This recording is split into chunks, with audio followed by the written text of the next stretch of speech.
আসসালামু আলাইকুম সুপ্রিয় দর্শক, আমি শাকিল আর আপনারা দেখছেন বিশ্ব বাংলা কৃষি, সর্বদা কৃষকের পাশে থাকে। সুপ্রিয় দর্শক, এই ভিডিওতে দেখানো হয়েছে একটি তরল জৈব সার তৈরির পদ্ধতি এবং এই জৈব সারটি আপনি ফুল এবং সব ধরনের ফল গাছে প্রয়োগ করতে পারবেন। আর এই জৈব সারটি যদি ফুল গাছে প্রয়োগ করা যায় তাহলে প্রচুর পরিমাণে ফুল হবে এবং ফল গাছে যদি প্রয়োগ করা যায় তাহলে প্রচুর পরিমাণে ফল হবে। আর এটি 100% জৈব সার। এখন থেকে আপনারা জৈব সার প্রয়োগ করবেন এবং এই ভিডিওটি শেষ পর্যন্ত দেখবেন। আর এই চ্যানেলের সাথে থাকতে অবশ্যই চ্যানেলটি সাবস্ক্রাইব করবেন এবং পাশের নোটিফিকেশন বেলটি অন করে দেবেন। তো চলুন বন্ধুরা, শুরু করা যাক।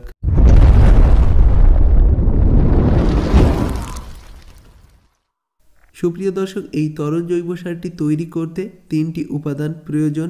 এর মধ্যে প্রথম উপাদান কলার খোসা।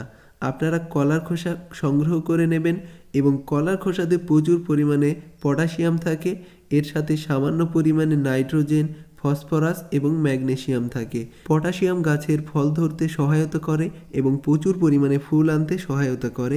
এজন্য কলার খোসাটি খুবই গুরুত্বপূর্ণ একটি জৈব সার। বন্ধুরা, আমি এখানে 20 লিটারের একটা বাকেট নিয়েছি এবং এর মধ্যে কলার খোসা দিয়ে দেব। এই কলার খোসাগুলোকে ডিকম্পোস্ট করতে হবে, তারপরে গাছে প্রয়োগ করতে হবে। আপনি পাকা কলার খোসা ডাইরেক্ট গাছে প্রয়োগ করতে পারবেন না। যদি ডাইরেক্ট প্রয়োগ করা যায় তাহলে গাছের ক্ষতি হবে। এরপর এই বাকেটের ভিতরে আমি 15 লিটার পানি দিয়ে দেব। বন্ধুরা, কলার খোসা যতটা নিয়েছেন তার 3 ডবল পানি যদি নিয়ে নেন তাহলে সবচেয়ে ভালো হয়। এখানে আমি একটু বেশি তরল জৈব সার তৈরি করব, এজন্য আমি 15 লিটার পানি এখানে ব্যবহার করছি। সম্পূর্ণ পানিটা দেওয়ার পর আমি এর উপরের ঢাকনাটা বন্ধ করে দেব এবং এই ঢাকনা বন্ধ করা অবস্থায় আমি 2 থেকে 3 ঘন্টার জন্য রেখে দেব এবং তারপরে আমি এটাতে আখের গুড় প্রয়োগ করব। বন্ধুরা, 75 গ্রাম আখের গুড় আমি এটাতে প্রয়োগ করছি এবং এর দামটা 4 থেকে 5 টাকা হবে। এবং আখের গুড়ের পরিবর্তে আপনারা খেজুরের গুড় ব্যবহার করতে পারেন বা অন্যান্য গুড় ব্যবহার করতে পারেন। প্রয়োজনে আপনারা চিনি বা মিষ্টির রস ব্যবহার করতে পারেন। তারপর এটাকে খুব ভালোভাবে মিশিয়ে দিতে হবে পানির সাথে। তারপরে এটার ঢাকনা আবার দিয়ে দিতে হবে। এইভাবে আপনারা 10 দিন খুব ভালোভাবে পচিয়ে নেবেন। 10 দিন পচিয়ে নেওয়ার পরে আবার এটাতে 75 গ্রাম গুড় মিশিয়ে দিতে হবে। 300 গ্রাম গুড় টোটাল মেশানো হবে 15 লিটার পানিতে। বন্ধুরা, এই গুড় ব্যবহার করার ফলে মাটির গুণগত মান আরও ভালো হবে এবং উর্বর শক্তি বৃদ্ধি পাবে। কারণ মাটিতে যে ব্যাকটেরিয়া থাকে সেই ব্যাকটেরিয়া এই গুড় খাবে এবং তাদের কাজের স্পিরিট বেড়ে যাবে। এই জন্যই এটাকে আমি নাম দিয়েছি বুস্টার ফার্টিলাইজার। এই তরল জৈব সার 100% অর্গ্যানিক বা জৈব। এজন্য আপনি ব্যবহার করার সাথেই এর ফল পাবেন না। রাসায়নিকে ব্যবহার করার সাথে সাথে ফল পাওয়া যায়, কিন্তু যদি জৈব ব্যবহার করা হয় তাহলে ফলটা একটু দেরিতে পাওয়া যায়, কারণ এটা স্লোলি কাজ করে এবং স্লোলি কাজ করতে করতে আপনি অবশ্যই আপনার গাছে প্রচুর পরিমাণে ফলন পাবেন।